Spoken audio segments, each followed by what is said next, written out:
Higherside chess. His aim was to reassure the common man that our society would recover from its troubled times. But we're far from 1930, and I deal with a different kind of fire. For a new era of worldly frustration, we offer a fresh conversation. I'm Greg Carlwood, and these are the Higherside chats. Welcome to another fun-filled episode of THC People, drinking a little drink, smoking a little smoke from sunny San Diego, just trying to cope. And I hope you're managing as well as we watch our fearless leader wave his cock all over the planet. But just a few days from 9/11, the anniversary of the boldest bunch of trauma-inducing bullshit we've seen in our lifetime, I found no better fit than today's guest, also from my happy place here in San Diego. He's written one of the many great books on the tragedy entitled The 9/11 Fear-Based Mind Control Program, as well as the more positively toned book, Deep in the Garden of Consciousness. He's an inspirational lecturer and counselor on many topics, including media manipulation, subliminal messaging, social programming, self-empowerment, the male-female dichotomy, and many other topics we appreciate here on THC. His name is Lenon Honor, and the honor, my friends, is mine. Lenon, welcome to the show, man. Oh, thank you so much. I'm happy to be here, and I appreciate the opportunity to talk with you today.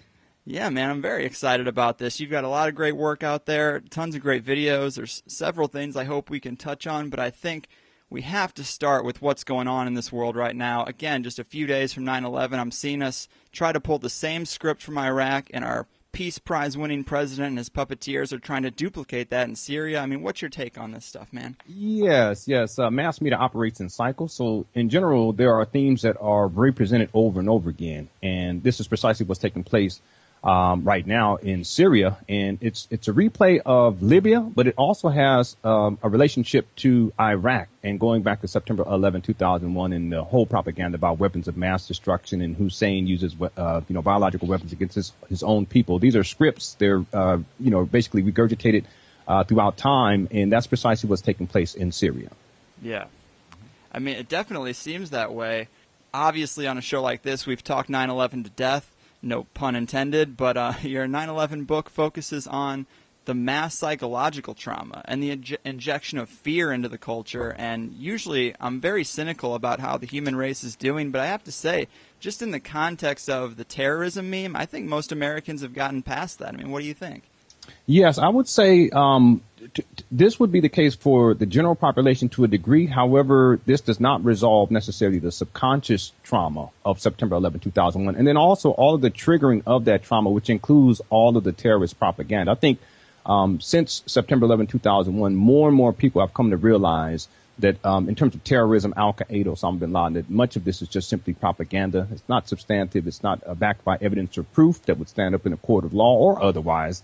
However, in terms of the trauma of the event, that's what I focus on inside of my book in terms of the psychological implications of September 11, 2001. So while we have made progressions, and this is a wonderful thing in terms of, the human species on Earth, recognizing all the fear propaganda, terrorism, potential terror threats, unconfirmed, credible but unconfirmed terror threats, etc. Though we've made progressions with our realization of the propaganda aspect, there is still a need for us to deal with the subconscious trauma of September 11. And that's what my focus is on in the book. And the reason why is because what mass media does is it functions to trigger that particular trauma. And in triggering that trauma, people tend to kind of get back into a fear mode that was associated with September 11, 2001. It's really sad because if you look at the terrorists' role in the past 12 years, it's been, at least for us, almost non-existent. But it is what we spend the most amount of money on, with the most amount of time on. The media spends all their time talking about it. And, I mean, give us some of the details on how this type of trauma, this secular trauma, can affect an entire population, maybe some of the less obvious ways.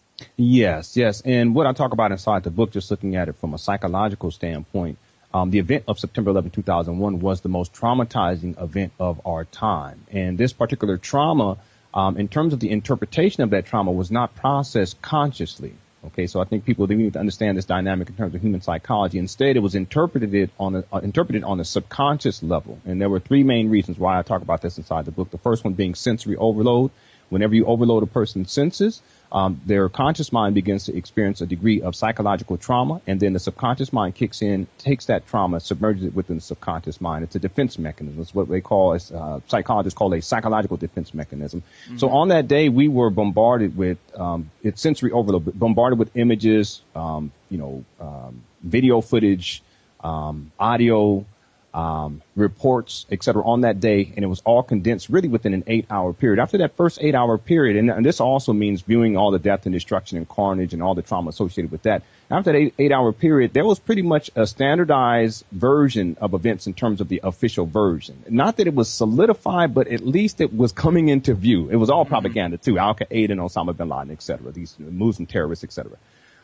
So one of the primary reasons in terms of the event itself, the trauma of the event not being processed on a conscious level was sensory overload. Another one of the primary reasons happened to be conflicting information. And that is to say that whenever we receive conflicting information, our conscious mind experiences a degree of psychological trauma. The subconscious mind kicks in to protect the conscious mind from psychological trauma. The subconscious mind, its main objective is to protect our conscious mind from experiencing degrees of psychological trauma. One of the primary goals of our conscious mind is to define undefined elements and to solve problems. So if you're trying to solve a problem like 911, or you're trying to define an undefined element like 911, September 11, 2001, and you're giving conflicting information, your conscious awareness will become confused and therefore won't be able to define the undefined element or to solve the problem. Therefore, you experience psychological trauma. The subconscious mind kicks in, takes that trauma, submerges within the subconscious mind. This is what I mean by September 11th, as in terms of the trauma of the event, was not consciously processed. It could not be processed consciously. Instead, it was interpreted on the subconscious level. And then the third and most important reason why our conscious mind could not process the trauma of September 11, 2001 was fear itself. And on that day, September 11, 2001, this particular event was globalized. For the first time in human history, we had a traumatizing event that had global implications that was broadcast to the global population in real time. The first time ever in human history. So in essence, what was being broadcast was the trauma. And this trauma, in terms of the interpretation of this trauma, whenever we're dealing with fear, it stimulated great deals of fear in people. So we had a global population under a state of fear. And whenever we're in a state of fear, it compromises our intellectual processes, which means it compromises our ability to define an undefined element or to solve a problem. And then we experience psychological trauma. The subconscious mind kicks in, takes that trauma, submerges it within the subconscious mind. Now, when I say submerge within the subconscious mind, what that means is that we are not consciously aware of it anymore. In other words, there can be a trauma that we've experienced in our life that has been submerged within the subconscious mind, and it's a psychological defense mechanism so that your conscious mind won't have to think about that trauma. And see, the conscious mind can only think about one thing at a time. The subconscious mind can think about anything. All of our memories can think about many things at any given time. The subconscious mind, all of our memories are stored in our subconscious mind, including the traumas are stored there as well. So the fear of September 11, 2001 that we felt on a global level also compromised the global population's conscious mind's ability to process this particular trauma, and therefore the trauma of September 11 was submerged within the subconscious mind. Now, there's other reasons why that contributed to this, but those are the three primary reasons why this is relevant, and why it's relevant to today. And as we get closer to September 11th, is because this subconscious trauma has gone unresolved in the subconscious mind for the global population. So while consciously people may say, okay, all this terrorist propaganda, this is just propaganda, it's not real, it still does not resolve the trauma in the subconscious mind. And there's a procedure, and I'll talk about this inside the book in terms of healing that trauma. But what mass media does is it triggers the subconsciously embedded trauma at particular times in the year, usually within the 6 weeks leading up to September 11th. I have this inside my book on page 97. I write here that within the 6 weeks leading up to the anniversary of September 11, 2001, we find a steady buildup of September 11, 2001 trigger stories in the news. Topics include, number one, terror threats. Okay, so Yemen, in that 6 weeks period. Yeah. Remember all the terrorist threats in Yemen? It's perfectly predictable. Nothing ever pans out. Nothing needs to pan out. It's like you said earlier, there's so much focus on terrorism, but if you think about it here in the United States, when was the last time we had a terrorist attack here? Yeah. Okay, September 11, 2001. And yet every single year within the 6 weeks, we're given these propagandizations of these potential terror threats. They call them credible but unconfirmed terror threats. So we get stories about terror threats, cyber threats. Number two, bomb threats. Okay, breast implant bombs. Okay, body implant bombs, liquid bombs. All this is in the news within the 6 weeks leading up to September 11th. This triggers the trauma. Stories about Al-Qaeda. This has been all in the news. Al-Qaeda jailbreaks, Al-Qaeda liquid bombs, Al-Qaeda rebels fighting in Syria now. Okay, this was today. And stories about Al-Qaeda, stories about Osama bin Laden. They always bring Osama bin Laden back somehow, some way. Okay, TSA in plane problems. Stories about TSA or plane problems, plane crashes. Planes clipping other planes on the runway, or planes being returned back to the gate because of particular issues, whatever the issue may be. But the idea is plane problems triggers the trauma of September 11 because September 11 is considered widely to be the ultimate in plane problems, right? Number 6, national security issues are in the news. Number 7, pastor Terry Jones is brought back on the scene. He triggers the trauma as well. About 2 weeks ago, he's back. And again, this is a 6-week period. He's come back on the scene and he promises that he is going to burn 3,000 Qurans on September 11th. 2013. How convenient. I have it written right here inside the book, okay? Number 8, credible but unconfirmed threats, meaning unconfirmed terror threats. I have that as number 8. We always get this within the 6 weeks. We can go back to Yemen, okay? These unconfirmed terror threats, no evidence or proof of this, and nothing ever happens, but that's not the point. The point is not to have a terror threat. The point is to trigger the subconsciously embedded trauma of September 11, 2001. Number 9, stories about New York City and / Ground Zero. Yesterday, during my live video stream, I'm talking about this particular issue, New York stories about New York City and Ground Zero. And I say, well, let's go over to CNN because I want to show you how mass media, in terms of it's all trauma-based programming. Again, you traumatize people, they begin to feel fearful. Once they become fearful, they externalize power. Once they externalize power, you maintain them inside a state of control. I go on to CNN and right there on the headline, where is the flag from September 11, 2001? What? Like clockwork. Like clockwork. It's perfectly predictable. That's another reason why there's no need to be fearful. You think I'm fearful of all these, potential terror threats. No, it's just a script. It's just a script, nothing more. And then number 10, stories about Homeland Security. Now, all of these topics, these are called trigger stories. There's trigger digits. There's like 911, 9-11, 9/11. These are trigger digits. There's trigger words. There's trigger images. There's trigger characters. Osama bin Laden is a trigger character. There's trigger movies. There's trigger television shows like 24. The point being is that what mass media has done as a tool of psychological warfare, understanding basic elements of human psychology, is that it has taken the trauma, subconsciously embedded trauma of September 11, 2001 that most people are oblivious to. Most people are completely unaware that it actually exists. The greatest traumas are those that we are oblivious to. And the global population was traumatized, whether or not we want to admit it or not. We were traumatized. Most people were on that day, and those who actually seen video footage, even if you weren't alive then when, these retrospectives, every single September 11th, the anniversary, we traumatized the next generation with the same propaganda and watching people death, destruction, and planes crashing into buildings and explosions and burnt flesh and all this stuff. The point being is that what mass media does is it issues programming that triggers the subconsciously embedded trauma.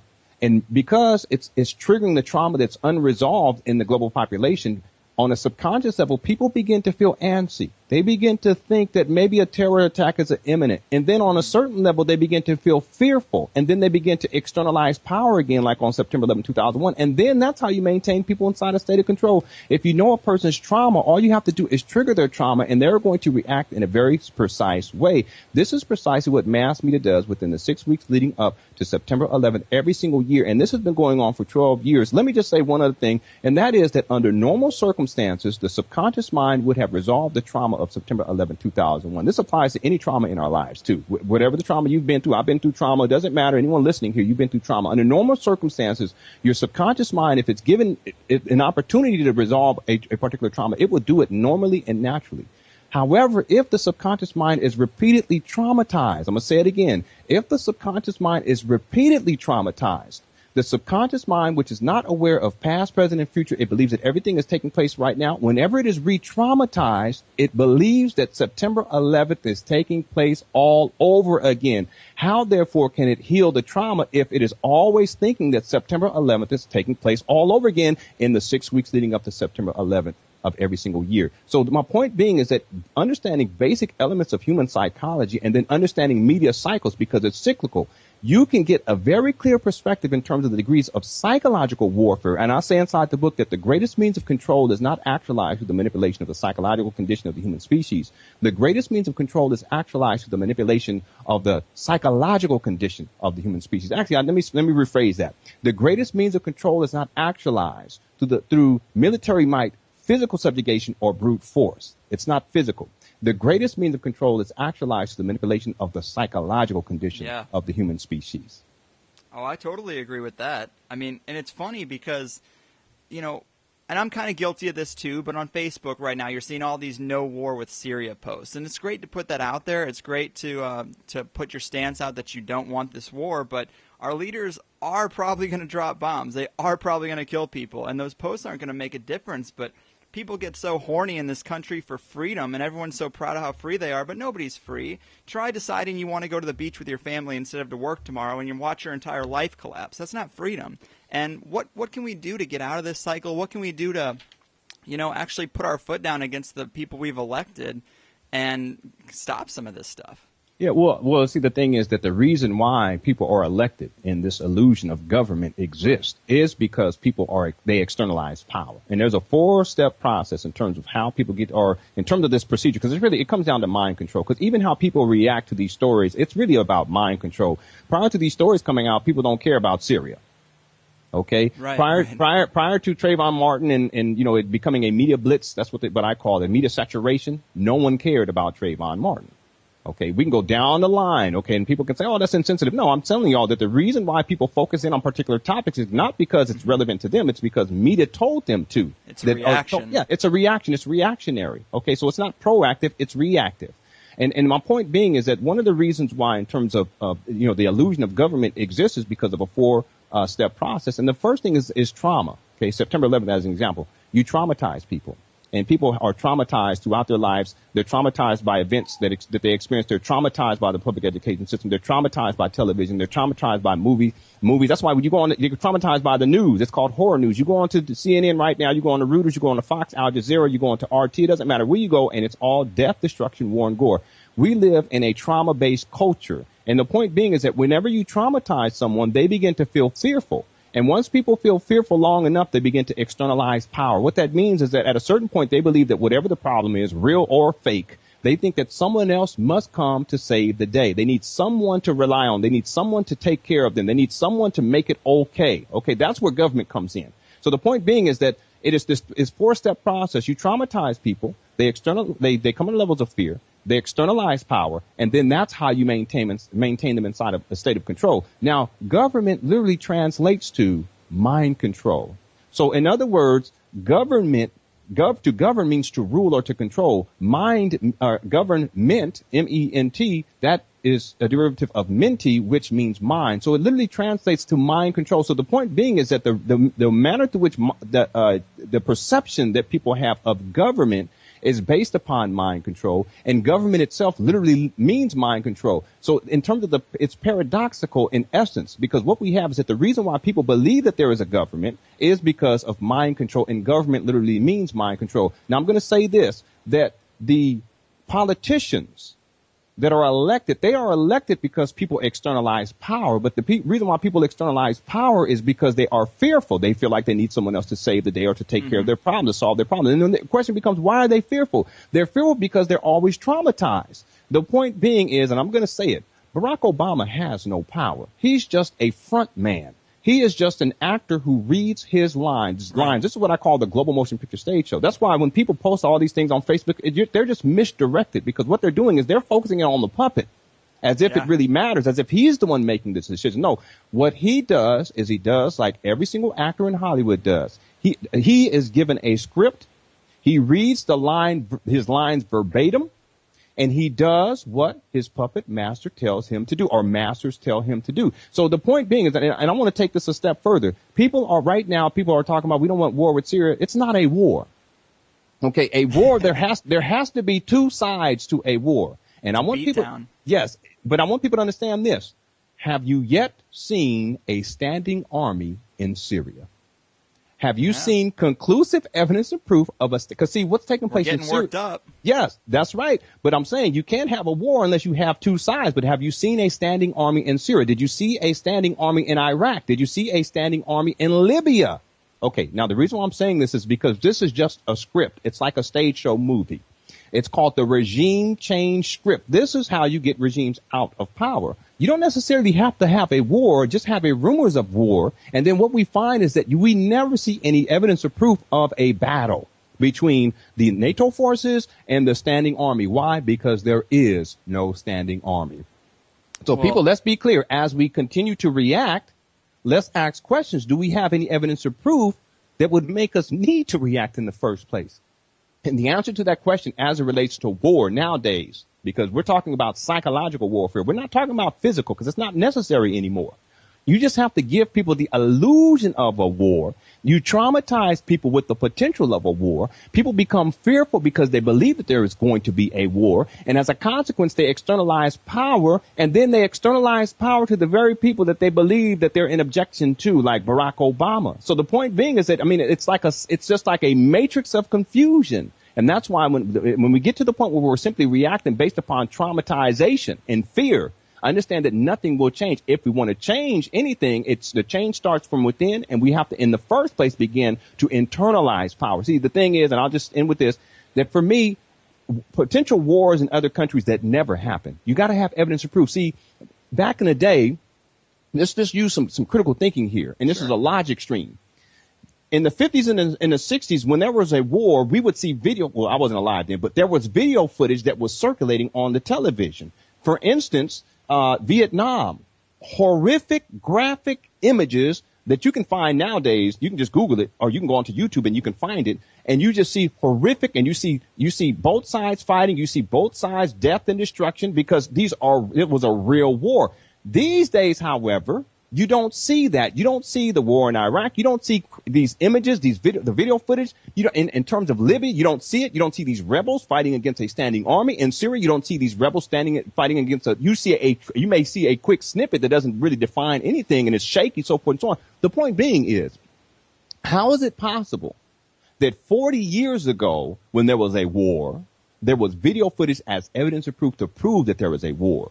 However, nowadays, when there is a war, there is no evidence or proof that proves conclusively video footage that there is a war. And interestingly enough, when they show supposed video footage, the video footage looks like it was recorded on a VHF camcorder from 1985. Same thing with Al-Qaeda. You mean to tell me that that over in the Middle East or wherever, they don't have access to a cell phone that can take HD footage where you can see clear location? The vantage point that you're looking at from the camera is not cropped so close in to where you can actually distinguish certain things, and you can actually see a standing army fighting against another standing army. My point being, ladies and gentlemen, is that nowadays you don't have to have a war, and that's why there's no evidence ever of any war. And see, some people may argue, well, that's because it's all controlled and they don't let the information get out. No, we are living in an information age where anyone at any given time can take a cell phone in Syria, in Libya, or in Iraq, for that matter,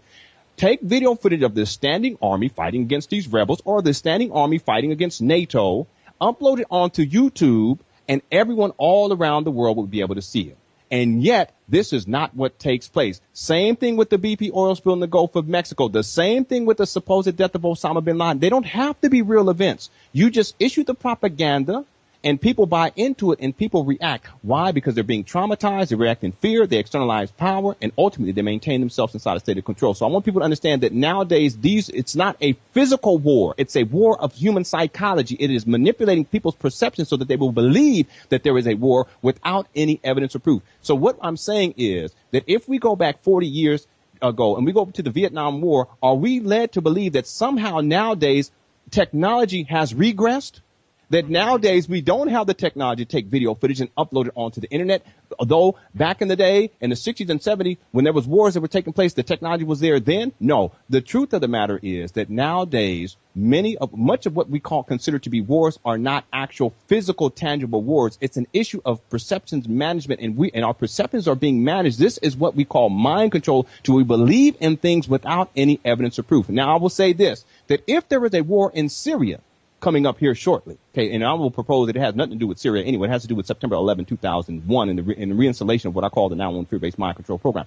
If there's an actual war, we should see hundreds, if not thousands, of videos of this war uploaded onto the internet for everyone to see. Why? Because in Syria, people have access to the internet. In Syria, people have cell phones, people have camcorders, and therefore there should be substantive evidence or proof. So what we can say then, therefore, that if there is a war that is going to take place in Syria, we have to see the evidence of proof, not sourced from mainstream news where they give you a quick clip of 20 seconds where you don't know where they're fighting or who's fighting. I'm talking about everyday people like you and me uploaded this content up onto the YouTube, up onto, wherever, whatever internet outlet video site there is that they can gain access to. And there should be massive amounts of videos uploaded if there is a war. Now, if that is not the case, if we don't see this, then what we should be able to understand in terms of adequate discernment through intellectual process is that there is no war. I want people to be very clear about that. Yeah, I mean, you're making some great points, and you got my mind kind of in a catch-22 because it makes me wonder, because I have friends that don't pay any attention to what's going on, and I get super frustrated. I'm like, you're an economic slave, and you don't even know it. You're ignorant. And then I come along, and I'm like, are you paying attention to what's going on in Syria? And they're like, no, what's going on? And I tell them, and of course I'm like, I think this is a false flag, blah, blah, blah. But, I come along and scare them. Am I being a pawn playing right into the hands of the elite? Like, should I leave these ignorant people alone? Well, the thing is that this is important too, that, it's just levels of understanding. Okay. So for instance, and I'll use myself as an example, it's levels of awareness. It's levels of understanding. And in other words, what I mean by this is that, there was a time where I used to watch the mainstream news and I used to watch television. I don't even have a television at home nowadays. And yet I can speak on particular topics with a degree of clarity of intellectual process that most people who are watching TV, they can't do that. But they will say, well, how do you know what's going on in the world if you don't watch television? Well, that's the great paradox. Why is it that you can't articulate like I do or speak on these topics like I do or have a level of intellectual process or a discernment as to what is real and what is not when you're watching television all the time? And I don't. What does that mean? Okay, let's think about that for a moment. The point being is that it's just different levels of understanding and different levels of awareness. And one of the things that happens for those of us who we begin to progress in particular ways where we may reach a particular level of understanding as to what's taking place in the world, or different, we want to call it the control network, when you begin to understand and the mechanisms of it all, the complexities of it all, we may begin, because we come out of a particular dream state, if you will, and then we come into this level of awareness, this new level of awareness. Sometimes we get to the point where we may think that we've come to the apex of understanding. Okay. And therefore, when we look at those who may be where we were at, we look at them and we try to kind of like, bring them along. Look, don't you see this? But really, we just have a different level of understanding. It's not that somehow we're more progressed than they are. It's just our perceptions is different. The point being is that we should never get to the point where we believe that somehow we've reached the apex, because there was a time where I was like, yelling at people, telling people, 911 was an inside job and you're, I never use the term sheeple and people you're asleep. But in terms of the terminology, this is badgering people, but it's also based upon this notion that of a superiority complex, that we feel superior because we feel like we know something more than someone else. But guess what? Those people, they feel like they know more than someone else. And those people that they feel they know more than, they feel the same thing about someone else. And it's just different levels of understanding and different levels of awareness. But where I'm at right now, I've gone beyond that point of like looking at people and saying I need to wake people up, because that's not even the point, because the point of the matter is that we're all asleep on some level, and we have to come to grips with that. It's just different areas of our life. We may be asleep in terms of our awareness of economics. We may be asleep in terms of our spiritual progressions. We may be asleep in terms of mass media and mind control. We may be asleep in terms of understanding the dynamics of a debt-based system here in the United States, what have you, or really globally. The point being is that it's just different levels of awareness and different levels of sleep. And when we come to that point, then we don't have to feel like we have to change other people, or we have to demean other people to change them, or beat other people over the head. See, part of the paradigm in terms of the network of control is to divide and conquer people. And one of the ways that you divide and conquer people is that you give them information that puts them at odds with each other. Okay, so even as an example, because my book is about September 11, 2001, looking at it from a psychological perspective, I talk about how in the book, how the mainstream version of it, September 11th, and the people who abide to the mainstream version became in conflict ultimately with those who took a more what we would call alternative version. And then people who take different alternative versions, I give a whole list of the different alternative versions, they also, you find that they too combat each other. They too fight amongst each other. And what we call the truth movement, they're always fussing and fighting with each other and demeaning each other and just tearing each other down. Well, that's the mechanism of control. You issue propaganda on both sides to get people stimulated in a particular way, and they react because everyone believes that they know what the truth is, right? And everyone wants to change everyone else because they feel like they're entitled to that and they're superior to everyone else. But then they fight amongst each other, and what happens is it establishes what I call a vast divide. It's like the divisions on many different levels. It's a matrix of confusion because ultimately people become confused because there's so much information out there that kind of triggers people in certain ways. But then within this matrix of confusion, you get this massive divide amongst people. And as long as you have people, and this is when I'm talking about mind control and controlling people, it's not physical. It's psychological. As long as you have people fussing and fighting amongst each other, you don't necessarily have to do much in terms of controlling them because they will expend so much energy fussing and fighting against each other that all you have to do is issue the propaganda to keep them in that state. And as you keep them in that state, you can control them indefinitely because as they fuss and fight amongst each other, they're not looking beyond that paradigm of conflict and not realizing how they're being manipulated to be into that conflict. And so long as we're manipulated in that way, nothing's going to change. That's why for me at this point, like I've stepped out of the matrix in terms of this need to try to change other people or try to call people sheeple or try to make people feel less than I am. I've transcended that. And the reason why is because I recognize that it's just different levels of understanding, different levels of awareness. And I'm going to say this for any of y'all out there listening to this. Understand that the paradigm of calling people sheeple is the result of mind control.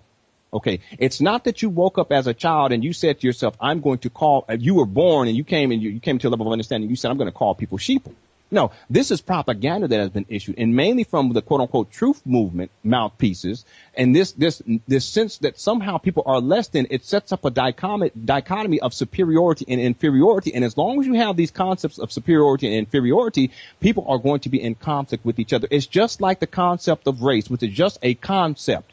You establish through pseudoscience a concept of race. And then within this concept of race, you begin to set up a hierarchy of racial superiority, racial inferiority. Racial superiority are those who are in the know, those who are better than everyone else, those who are awake. And then those who are racially inferior, those are the people who are asleep. Those are the sheeple. Those are the people that don't know anything.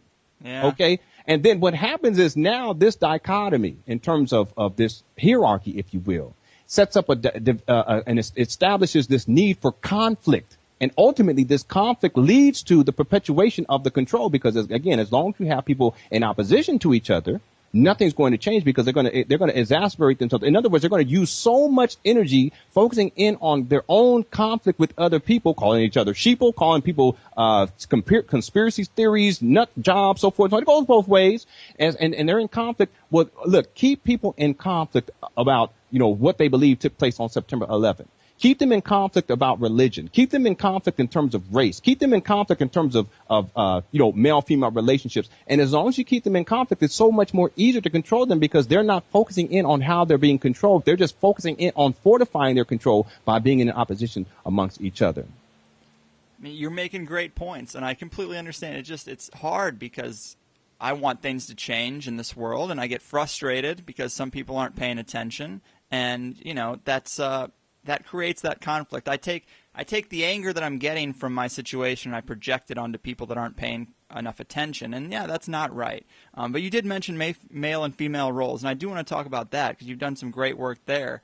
How has the male-female relationship and our gender behavior been warped by the elites in the media arm?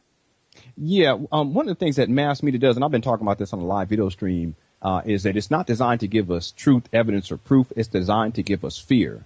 And part of the fear is to set up situations where people are in conflict. Okay, so as long as people are in conflict, it's the same thing. They're going to traumatize each other. And when they traumatize each other, they're going to feel fearful. And when they feel fearful, they externalize power. And once they externalize power, you can maintain them inside a state of control. I mean, that's the protocol for mind control. You can apply it to any area of life, including male-female relationships. And one thing that we find in terms of mass media is the perpetuation of archetypal relationships between men and women that are totally dysfunctional. I mean, we can ask the question, when was the last time we saw a positive male-female relationship being expressed on the news or being expressed in the television show or being expressed in a movie? I'm talking about a positive male-female relationship. Most of us, we don't even know what that is. Many of us, we never saw that in our own families. And, we get all this social programming of dysfunctionality, how men relate to women, how men are to perceive women, sexist ideology about women. Some women having certain issues with men, they have this superiority complex over men. It goes vice versa. I mean, but all of this stems out of propaganda and programming that we get from media, because if you look at television, you look at movies, you look at the general themes that we find in mass media as it relates to male-female relationships, and you will find that one of the things that plays itself out is a division. Okay, a hierarchy established amongst men and women. And part of the reason why this is problematic, I call this the male versus female war imprint program. In other words, to get males and females to be at war with each other. Again, divide and conquer.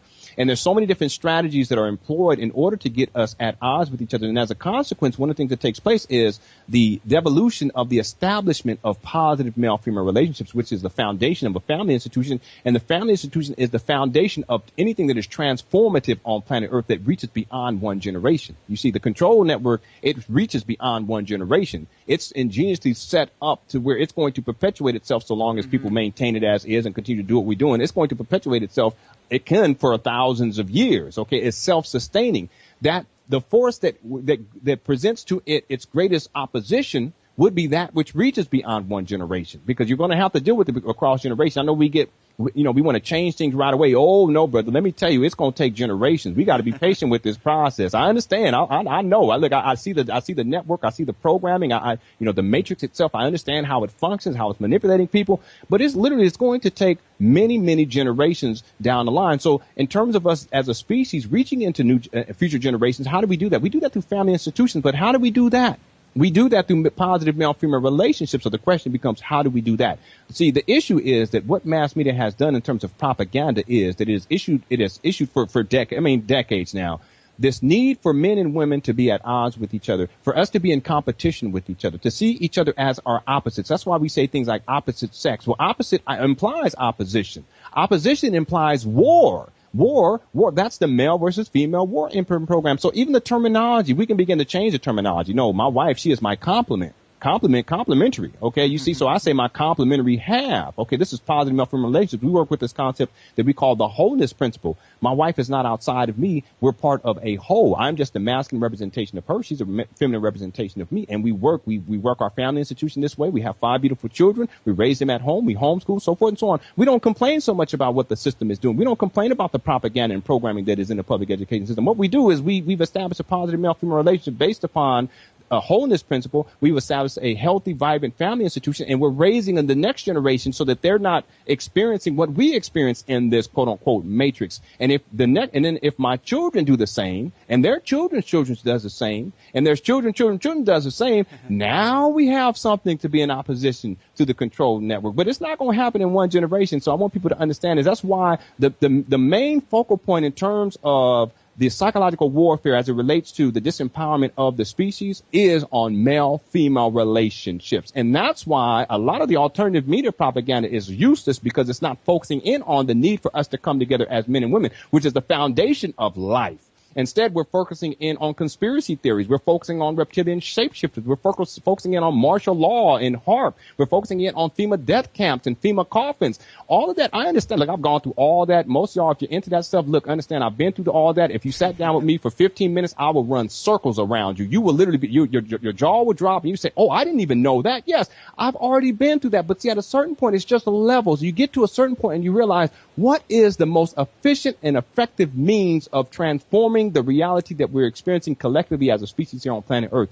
And I will tell you, the way that you do it is by reaching into the future via generations. In other words, your progeny. Okay, because most of us, we have to start all over at the age of 22. No, okay, or at the age of 25. Wait a minute, something's not quite right. Yeah, but we just spent 25 years in that matrix believing that everything was okay. Yeah. Then we get to the age of 25, now we got to start all over. Some of us, we get to the age of 30, 40, 50 years old. Well, what about that 50 years that we wasted in the matrix? Why? Well, the reason why we wasted those 50 years in the matrix, I'm not going to say wasted, we experienced that 50 years in that matrix, was because we were not raised in a family institution that understood the dynamics and then taught us appropriately so that we can transcend the matrix itself. So the point being is that what if I was my own father? What if from the time I was conceived to the time I came into the age of 37, I'm 37 years old now, and my father, my mother, they understood the dynamics of this quote unquote matrix, and they prepared me to transcend it every single day of my life. Where would I be today at the age of 37? So the point being is that a lot of the information out there is a misdirection. And it just if we focus in on problems as opposed to solutions. I'll tell you one of the major solutions, if not one of the most important solutions, is to learn how to establish positive male-female relationships. And if you want to take it a step further, to build a family institution, raise future generations so that they have a level of understanding that will empower them so that they can reach beyond the paradigm that exists here on planet Earth. And it's going to take multiple generations. It's going to take people investing into the future, not simply focusing in on problems that we experience like right now, like Syria. No, we have to look even beyond that and understand that in terms of the global motion picture stage show and all of the distractions, yes, we investigate, we research into those things. I've done that. I have documentary works on my website, LenonHonorFilms.com, that no one can touch. Okay, a lot of people are into this information. Look, go to my website, LenonHonorFilms.com, and you will be amazed. I'm not saying don't get into that stuff. Don't get into the alternative media information. What I'm saying is that ultimately we got to recognize where is the true power, and it is internal. And the true power comes from, that's why most of the propaganda in terms of coming from the mainstream news and the alternative news, it functions to create divisions amongst people. And one of the major divisions that has been perpetuated across time is the division between men and women. And that is something that my wife and I, we are trying to assist other people to resolve so that we are not in conflict with each other on this basic humanistic level. Again, this is the foundation of all life. So this is why it's so important. The foundation of all life here on planet Earth is the joining of the masculine and feminine, men and women coming together and duplicating ourselves and creating life. If we are at odds with each other, if we see each other as being in competition with each other, if we are at war with each other, then we are disempowered by one half at least.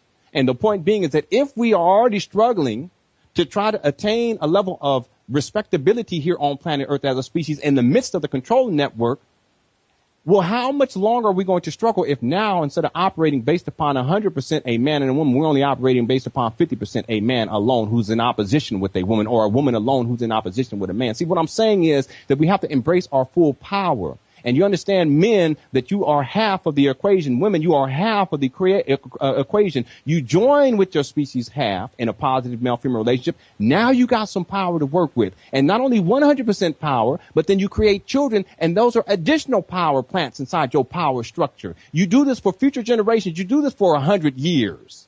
And oh my, this whole control network that we find on planet Earth will cease to exist. It will not have the capacity to hold that type of power. So that's what I'm saying. That's why so much of what we get, to get back to your question, in terms of the programming and the mind control, is designed to cause us to be at odds with each other as men and women. Well said, man. And well, let's take some time because we got like 15, 20 minutes left. Let's focus only on the solutions. And, you know, me and my girlfriend, we talk about this stuff a fair amount and we do our best, but sometimes we do slip into, you know, the examples that we've seen. We have fights where we slip right into it, and I know it's happening. In the back of my head, I'm like, you know, this is fucking stupid. What are we doing? But, you know, you get egotistical and you want to win. How do we keep from slipping into that? How would you describe a model positive female-male relationship? Yes. Yeah, excellent question. And I like your candor too, because that's so important, because a lot of times us men, we ego. It's like, I'm not going to admit that and my wife and I, we talk a lot about this. My wife and I, we never argue, never fuss and fight. Man. You know, because the thing is this, brother, you know, I'm sure you've had your trials and tribulations and struggles in life, and I'm sure that your girlfriend has had them. Even the term girlfriend, I don't like using the term, but I use it here. I'm sure that you care for her, but I'm sure that she's been through her traumas, trials, and tribulations too. And see, a lot of us, because we've been traumatized in life, when we have an opportunity to experience something greater, we should really embrace it. You know, to experience something that is, you know, let me just use an example. Like, for instance, my wife, like, she had such a horrible childhood that why would I want her to harm her in any way when she spent so much of her childhood already being traumatized? You see what I'm saying? So why would I? So in other words, like, as a man, my objective is to try to make her life as peaceful as possible and as blessed as possible. And I have the power to do that. And she has the power to do that for me. And the same thing, my childhood was so horrible and you know, traumatizing. You know, my wife, I'm sure in her mind, it's like, look, you know, if I can spend the next 50 years with this man, and we can just, you know, do our best not to argue and fuss and fight, not to bring each other drama, not to hurt each other, then that's the thing to do. Because what we're ultimately doing is we're transcending the paradigm of our childhood, which was rooted in trauma. So I mean, there's different ways we can look at this, but as a man, I just want men to understand that it was very important that, you know, you have to be the one who's at the front line of defense for your mate, for your wife, for your girlfriend, what have you. And what I mean by that is that if anyone else or anything else was to harm her, you should be at the front line of defense. That's what a man does. But that also means checking your own behavior, and you may be harming her too. You see what I'm saying? So what this gets to is that as men, we have to have a level of self-discipline. And see, a lot of us, we don't have self-discipline. We're not raised that way. It's like free, carefree. We do what we want to. We have sex with as many women as we want to. We say what we want to. It doesn't matter. But we have to be more sensitive than that, especially when we're in the context of a male-female relationship, because we're now dealing with a woman, and we have to recognize that once you get into that union, whether you're in a marriage, whether it's a, boyfriend, girlfriend, what have you, you're living together, you're supposed to be, as a masculine being, the primary protector of the woman. But that also means that you protect her from yourself. If you have aspects of your character that wants to fuss and fight, you want to win. What are we trying to win? Yeah. It's not a competition. And see, this is what I mean by it's just different levels of awareness. For a man, when you get to the point where you realize your true power, your power is not to dominate or to win. Your power is to make sure that you're in service to your mate so that her life can be as blessed as it can be for the rest of her life. And see, the thing is that you have the power to do that for her, but you have to discipline yourself, and you have to be self-disciplined to such a degree to where you don't allow yourself to get to the point where you're harming her in any way. And I want people to understand that arguing, it is a form of psychological trauma. Because ultimately what people are doing when they argue, that's why I don't argue with people. I don't care who it is. I'm not going to argue with people. It's like, look, if you have a different view, that's fine. Don't try to bait me into arguing, because it's not, if you don't agree with anything I have to say, that's fine too. Just move along. It's no big deal. But the point being is that when people argue, what's taking place is one person or both people are trying to brutalize the other person using words to such a degree that the other person will capitulate and accept their view. Mm-hmm. So the point being is that ultimately it is a form of warfare. It's verbal warfare. And so for you men out there, just think about it. Why would you want to go into war verbally with your mate if you're supposed to be the protector, or if you're supposed to really love her and care for her? See, it doesn't even make sense. So what I'm suggesting for men to do is just, check that behavior. And you should be the one to check it first, because you have the power to discipline yourself as a man, masculine being. You say, okay, if we get to that point and I can see us starting to get up and rev up to the point where now first we were talking calmly, and then we started talking a little bit louder, and then we started getting like, now we're arguing, and now we're going back and forth. Now we're yelling at each other. Stop it. And instead, and before it even gets there, and say, you know what? I love you so much that I can see where this is going, but I love you so much and I don't want us to do this anymore. And so let's just not even talk about this. Let's just let this go. And, I just love you. And it's okay. We can be in disagreement. It's okay. See, most genuine women, if a man is caring enough on that level to where he can check it, she will go along with that. As a feminine being, she will go along. He can lead her out of this need to argue, but he has to lead himself out of it first. You see what I'm saying? So I know it's tough, because this is the program. It's called the Male versus Female War Imprint Program. And so much of our interaction is based upon that. Even the predation that we have towards women as men, this sexist ideology. We're always supposed to be on the prowl trying to find a woman and have sex with her. That's all based upon predator prey. That's male versus female war imprint programming. It's all about war, conflict. And so in our whole interactions, in terms of how we've been raised, what we saw in our parents, what we see in the media, what we see in our friends, men and women are always at odds with each other. But it's the most unnatural thing to take place. See, it's so simple. When you get to that point and you start to get to the point where you're arguing, hey, look, baby, that's okay. Let's just go take a shower. Yeah. You know what I'm saying? Because you're not going to argue while you're in the shower with your mate. You ain't going to argue. Doggone well, you ain't going to be arguing. Okay, let's go take a walk in the park. Let's go out in nature. Okay, let's go take a nap. Let's just relax. Okay, you can't argue. See, so the point being is that any of you men out there, if you have this issue where you're arguing with your mate, and even if she starts it, it doesn't matter, because you have the power, you have the discipline, and if you phrase it the right way, look, baby, I know I can see where this is going. Okay, we're in a disagreement. Let's just talk about this later, because I don't want us to get to the point where I'm harming you with my words, and I love you too much to do that. You say that, and most genuine women, they will go along with that. Not only will they go along with that, they will respect you even more, because you took the time to care for them in that moment instead of allowing the ego to take control, and now you're brutalizing her with the words, trying to make her capitulate and believe what you believe in. So this is another dynamic. Just be clear about that. You men, you have the power to transform a situation simply by how you orient yourself. And if you always orient yourself to your mate as someone who's going to dominate, control, and win, you're always going to lose. Ultimately, the relationship itself is going to lose. But if you orient yourself towards a relationship as the protector of, as the guider of, as the leader of, even, I know a lot of people don't want to hear that term, but understand that if you can transform any situation with a woman, that if the situation has become volatile, And you can lead the situation, you can lead the whole relationship out of that situation just by stepping up to the plate as a man and taking the high road. Most genuine women, they will respect you because you do that, and they will go along with it.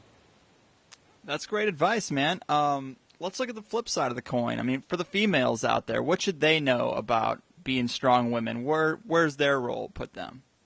Yes. And what I would say, and I use my wife as an example. Okay. And see, most of my work, I don't focus in on what women should do because I feel like as a man, like, we got to get our stuff together as men. Right. Okay. Good point. But I will say this, that, for women, because a lot of the programming, and also a lot of the trauma. So getting back to, the trauma, there are a lot of women who have a jaded view as to what men are, real men, and how men really function. And because of this, okay, and it's based upon trauma because, for instance, if they've been abandoned by their own father, or if they were sexually molested by men as children, or if they've been in horrible relationships where they were abused by men, there is, many women have had those experiences. Okay, more so than men. There are many women who have had that experience. So the need to deal with the trauma, the need for healing, and the reason why is because, and I've said this in other videos, is that we, as a species, we tend to see things through the lens of our traumas. Okay, so whatever the trauma is, we tend to see things. So, in other words, if we were traumatized by men, how we begin to see men is through the lens of traumatization. Okay, and that's not necessarily fair to the men. So the point that I'm getting at is that women, ultimately, you got to heal the trauma, and also you have to be open to the possibility of experiencing a reality with a true man, with a real man, with an honorable man. And the reason I'm bringing this up is because oftentimes it's an issue of being prepared. You prepare yourself as a woman by healing yourself, okay, from the various degrees of trauma, and then begin to envision in your mind a possibility that reaches beyond the trauma where you can actually be in a positive male-female relationship. If you so choose, you can raise a family, so forth and so on. The reason I'm bringing this up is because oftentimes what happens is because the healing process doesn't take place, women are not adequately prepared. Same thing for men. They're not adequately prepared for a male-female relationship. So they may even be in the company of a man that they could actually build a long-standing male-female relationship with, and actually he may be a good father, a good husband, so forth and so on. But because they're not prepared, there's no way that it can actually materialize and be sustained long term. And another dynamic, because I want to put this out there too, that takes place for women to consider. I know this is difficult because we live in an age now where women have been given this programming of independence, and men too, to a certain degree. Men sexually, you be independent of women. And what that means is that you don't have to have any commitments to women. You have sex with as many women as you want to. So you can still deal with them, but you're independent of them. You don't have to be responsible in terms of your penis. You can have sex with as many as you want to. Women are also given a program of independence. Independence implies this need to be divided amongst the whole. So in other words, you divide people. This is divide and conquer. Women are given this program that you're independent of men. You don't need men. So there's a lot of women who say things like that. Like, I don't need a man. Why would you say that?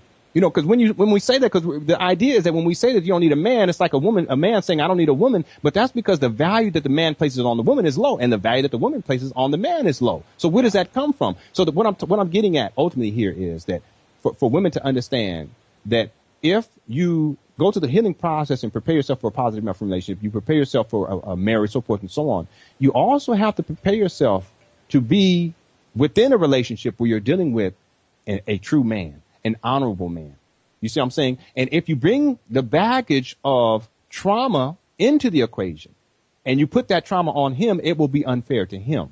So part of what I'm saying is that for women to, really get yourself in alignment for a positive male-female relationship, this is if you want a positive male-female relationship, because not everyone does, but if you want a positive male-female relationship, heal the trauma and don't bring that baggage. Don't present that baggage to him, and don't see him through the lens of your trauma, because when you see him through the lens of your trauma, you're going to react to him and deal with him as if he's your traumatizer. In other words, you're going to look at him as if he's the one that harmed you, and therefore how you interact with him is going to be based upon that trauma, and that's not fair to him. Ultimately, it's not going to be sustainable, the positive male-female relationship that could have been. He could have been the man that you could have raised a family with. He could have been the man who could have been totally dedicated to you as an honorable man and in service to you. So what I'm getting at is the need for women, of course, to go through the healing process and to get to the point where they're willing to accept this relationship with an honorable man, where they don't bring in the baggage from past experiences and past pain and past traumas that will jade their vision as to this man and jade their vision as to the possibility of establishing a long-standing positive male-female relationship and ultimately establishing a positive family institution if they so choose. That's great advice also, man. Before we do go, we got to spend a little time talking about children. I mean, it's It's a big conversation between my girl and I. I'm sure a lot of people are in the same boat. We feel pretty awake and aware of the world, and we sometimes talk about what we would do with children. Would we vaccinate? Would we send them to a public school? Would we circumcise?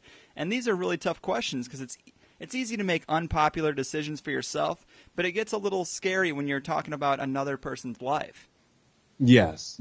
And that's part of the growth process too, because when we have children, it's an opportunity for us to grow as individuals, because we're so used to maybe dealing with each other, man and wife, boyfriend, girlfriend. Now you start to consider children, now you're dealing with another life. And sometimes because of the matrix, it's like you have to make decisions based upon your level of awareness. When we talked about that earlier, it's just different levels of awareness. Yeah. You have to make decisions that may not necessarily be popular. You know what I'm saying? You have to make choices that other people will look upon you and they frown. Like, what are you doing? You don't vaccinate. Why not? You don't have your children in the public education system. Why not? Like, we haven't vaccinated. We have 5 children. We never vaccinated any of them. We don't have our children in the public education. This is a choice that we've made. We also home birthed our last 3 children. That means my wife and I, for our last 3 children, we gave birth to them at home, just me and my wife. Our first 2 we did at a birthing center. When we did it at the birthing center, we got a lot of resistance from people. What? You're not going to have it at the hospital? Why the hell would I want to have my children in the hospital? In the hospital is where people go sick and the dying go. That just makes no sense. That's what I'm saying. Like, this is critical thinking. Circumcision. I was circumcised, but that's really just a form of sexual abuse. That's a form of sexual molestation. Okay, people need to, it's sexual trauma. Again, we're getting back to that. Trauma, fear, the externalization of power, and then ultimately control. People are traumatized in that way, men in particular, from birth, and then that traumatization is passed down to future generations without critical thought. Think about it. As a man, you're supposed to be the front line of defense for your family, the front line of defense for your woman, your front line of defense for your children, and you're going to let someone cut pieces of your child's penis off?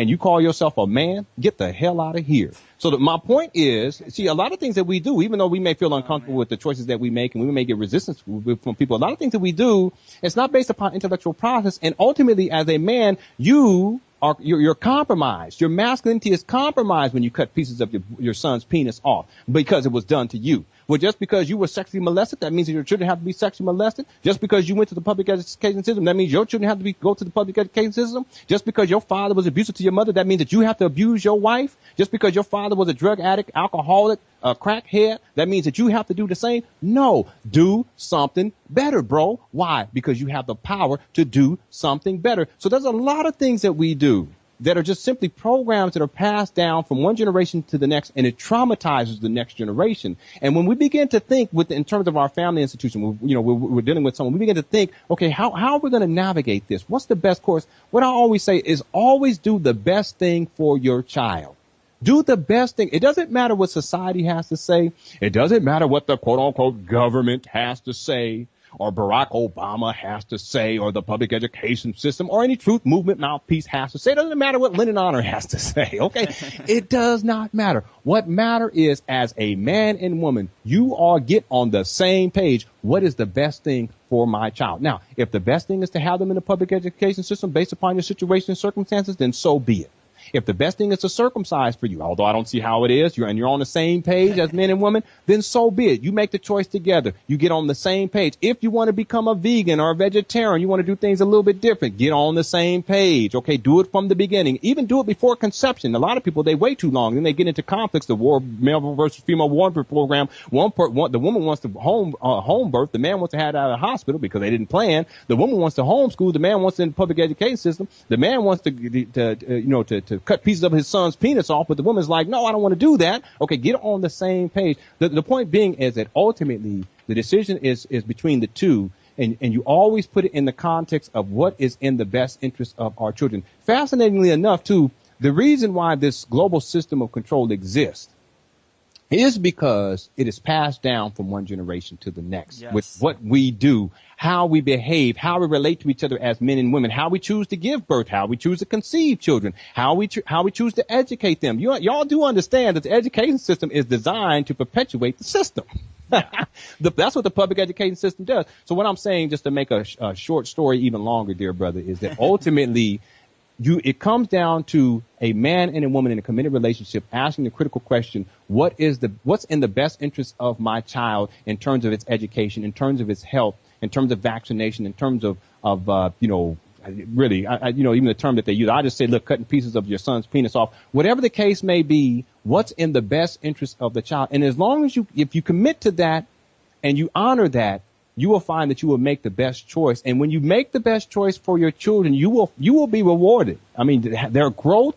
See, my their growth, it far outweighs where I was at when I was their age and where my wife was at and you just imagine where they will be when they're 37 years old. And again, real quickly here, if you want something different on planet Earth, you're going to have to do something different on planet Earth. Okay. So that also means that you're going to have to make tough choices that everyone else may look at you and frown and say, why are you not vaccinating? Why are you not cutting pieces of your son's penis off like everyone else? Okay. Why aren't you doing that? Why don't you have if that's what it takes, because you got to do something different if you're going to change the nature of the reality that we're experiencing collectively here on planet Earth. And it just takes courage. It also takes a positive MaleFemale relationship where you both know that you got your back. That's why you can't be spending time arguing, because you guys have to have each other's back. Understand that the true war is not amongst each other as man and woman, as husband and wife. The true war is that when you make the appropriate choices as to how you're going to live your life, when you make the appropriate choices as to how you're going to conceive and raise your children, how you're going to care for them, educate them, how you're going to treat them, so forth, that's when the real war begins. It's not between you and your family. It's between you and the system.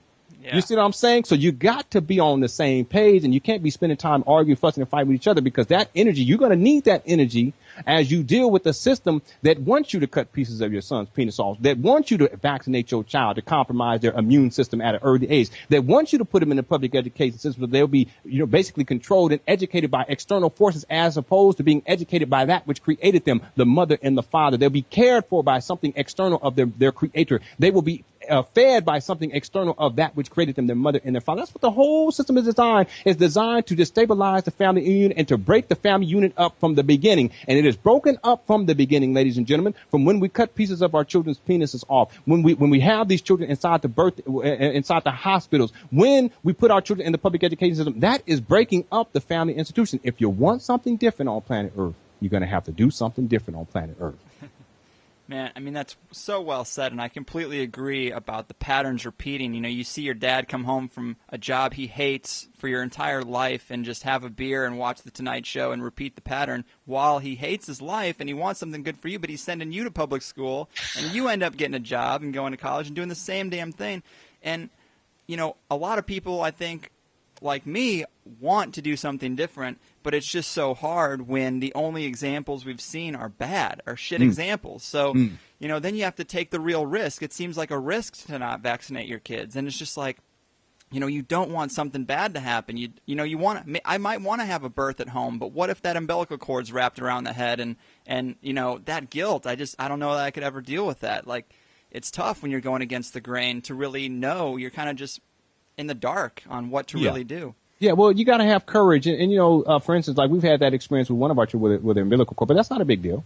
You just unwrap the umbilical cord.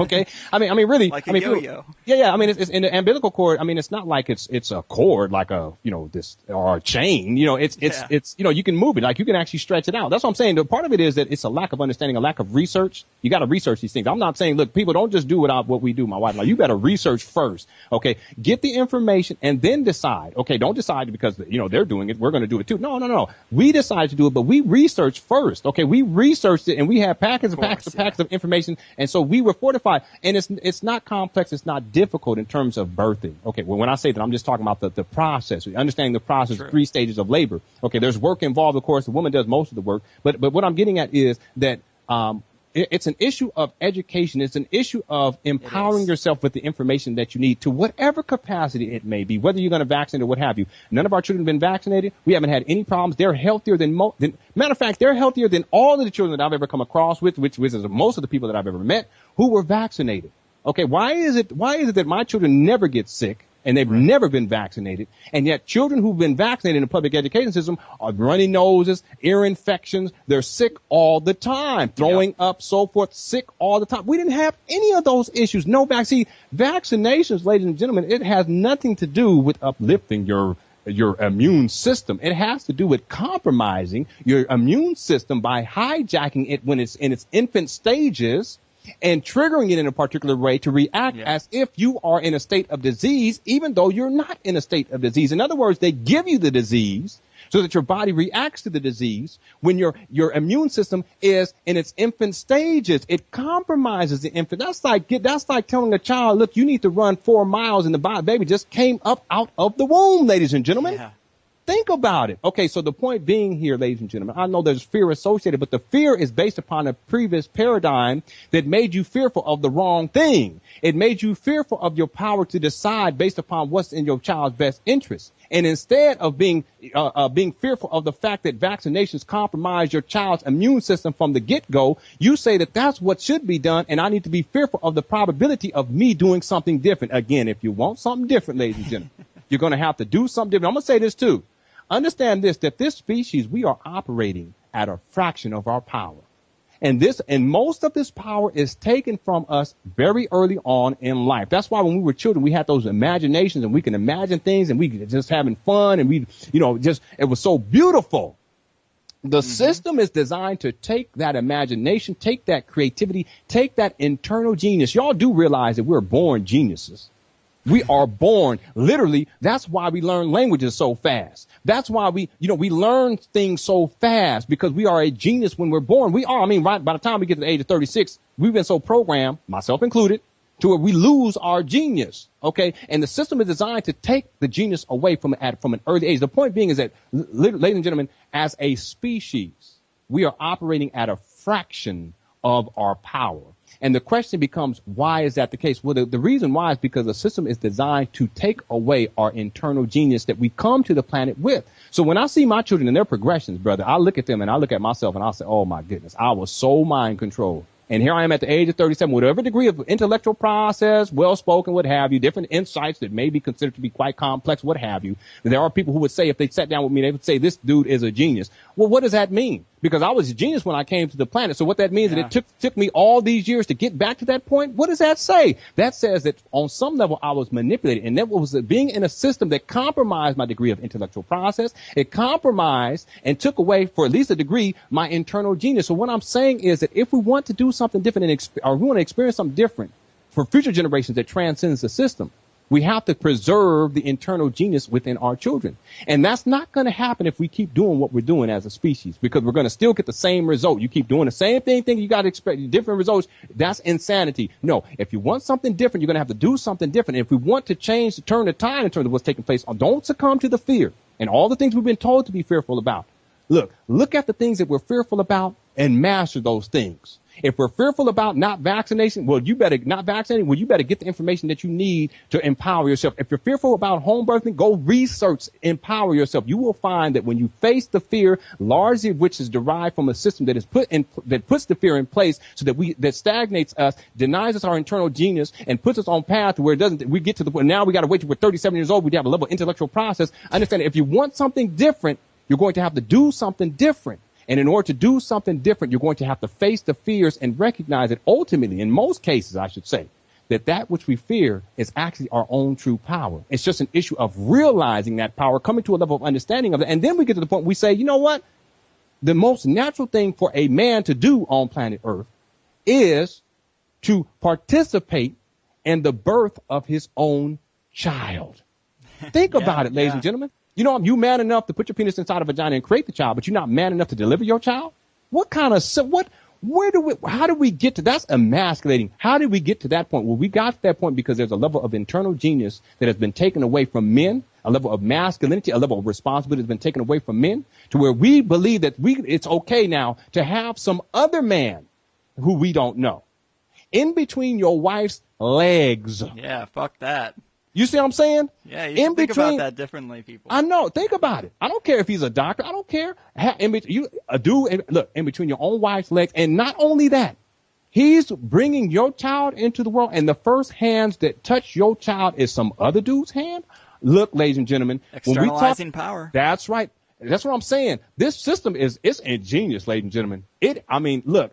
Then we wonder why we operate at a fraction of our capacity as a human species. It's those types of things. So my point being is, look, don't run.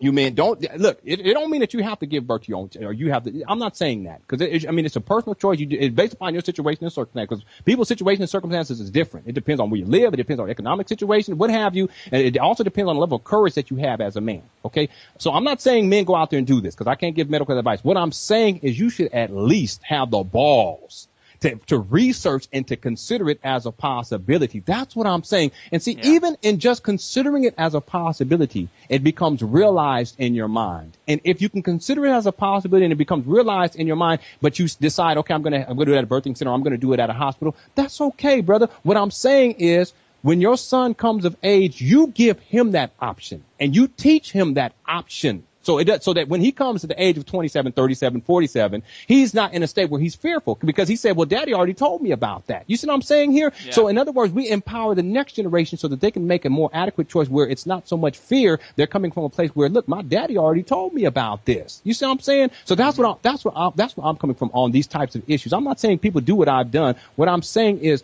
get to the point to where you begin to at least consider doing something different than what the system demands. Because the reason why the species is where we're at, where we're externalizing power to such a degree, is because a system has created a dynamic within us to where we are always externalizing power. And I'm going to tell it for you men out there, if you're externalizing your power to Barack Obama, you're externalizing your power to Saddam Hussein, you're externalizing your power to the government, you're externalizing your power to the Illuminati, you're externalizing your power to reptilian shape